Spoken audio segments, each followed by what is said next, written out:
আজকে দুপুরে বাসায় শুনতে পারলাম যে তালতলা ব্রিজের নিচে দুইটা মৃত বাচ্চা পাওয়া গেছে পানিতে ভাসমান অবস্থায়।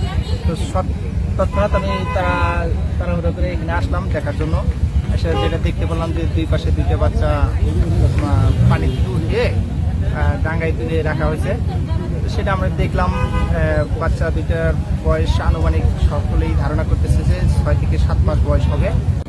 1-1টার ওইদিকে আমি বাসায় এর মতো হয়েছে করে গেল যে ওইখানে ছোট শিশু বাচ্চা ফালায় দিয়ে নদীর পাড়ে শোনার সাথে সাথে চলে আসলাম। আসার পরে দেখি ঘটনা সত্য। ওখানে বাচ্চাটা পরে আছে, ওই যে মানে নাক কান চুল তারপরে মনে করেন হাত পা সবকিছু হয়েছে। দাঁড়া আছে যে যাতে থানা আসতে আসতে এই লাশটা যেন এখানে সংরক্ষিত থাকে এমতো অবস্থায় থানার থেকে সবাই চলে আসলো। আসার পরে থানাওয়ালারা সবাই দেখলেন, দেখার পরে শ্রুথাল করলেন, করার পরে মানে না ওয়ারিশ, এটা তার কোনো ওয়ারিশ নাই, এটা কে বা কাহারা ফালায় গেছে এই পর্যন্ত আর কি। তালতলা ভাঙ্গা ব্রিজের নিচে দুইটি অজ্ঞাতনামা শিশু লাশ আমরা পাই। তাদের বয়স অনুমান 4 থেকে 5 মাস।